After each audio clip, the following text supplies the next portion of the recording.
Chers amis, bonjour, je m'appelle Franck Meyer et je suis actuellement boulevard Arago à Paris, dans ce qui fut autrefois le siège de la Société des missions évangéliques de Paris, fondée en 1822. Quel endroit extraordinaire et symbolique pour moi pour vous parler du Comité protestant évangélique pour la dignité humaine, le CPDH. Cette association a été fondée en 1999 et son objet, c'est de préserver la dignité des êtres humains. Ceci en veillant à la défense des droits de l'enfant, des droits de la femme, des droits de l'homme de manière générale. En quoi le CPDH peut-il vous être utile ? Eh bien, on a tous besoin d'éthique. On a tous besoin de réfléchir au sens de notre action et de ce que l'on croit juste. Quand nous sommes avec des collègues de travail ou bien lorsque nous sommes entre amis, il y a forcément des discussions qui vont être orientées en direction des questions de société et des questions éthiques. Penser, agir avec droiture, avec justice, c'est quelque chose de difficile. Alors, l'action du CPDH, elle se résume par 3 verbes clés. Informer, prier, agir. Informer parce que l'information que nous voulons vous apporter, à travers par exemple notre revue de presse hebdomadaire, c'est une information triée et fiable, accompagnée d'un avis que nous désirons conforme aux valeurs de l'Évangile.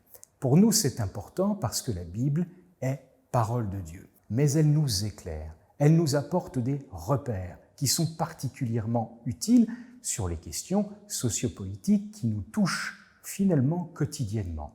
Et par exemple, le CPDH produit des fiches repères qui sont disponibles sur notre site internet traitant de la liberté d'expression à l'école ou encore la question de la contraception ou du don d'organes ou de la procréation médicalement assistée, toute autre question qui sont des questions finalement qui nous touchent et qui nécessitent de notre part d'y avoir réfléchi.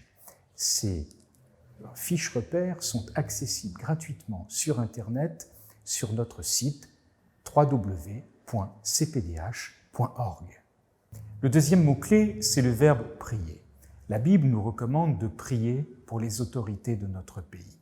Et pour vous aider en cela, nous éditons un calendrier mensuel de prières pour les autorités. Chaque fois que le gouvernement est renouvelé, nous renouvelons ce calendrier. Le troisième mot-clé, c'est le verbe « agir ». Le CPDH adjoint ses forces à celles d'autres associations au sein de collectifs afin d'être encore plus efficace. Par exemple, dans le collectif Ensemble contre la traite des êtres humains, nous sommes aux côtés de l'Armée du Salut ou du Secours catholique afin de protéger et de libérer les victimes de traite. Pour cela, nous éditons par exemple un livret qui s'appelle #devenir où nous donnons des conseils à des professionnels comment aider une personne à sortir d'une situation de traite des êtres humains. Le collectif Marchons Enfants, où avec plus d'une vingtaine d'associations, nous défendons l'idée d'une bioéthique qui soit respectueuse de l'être humain, qui soit à la fois bio et éthique, si je puis dire. Exemple, nous pensons que tout ce qui est technologiquement ou scientifiquement possible n'est pas humainement souhaitable. Le CPDH a également lancé l'opération Jérémie afin d'encourager l'engagement démocratique et citoyen. Le prophète Jérémie, en son temps, avait encouragé ses contemporains à rechercher le bien de la ville qu'ils habitaient. Eh bien, nous faisons de même.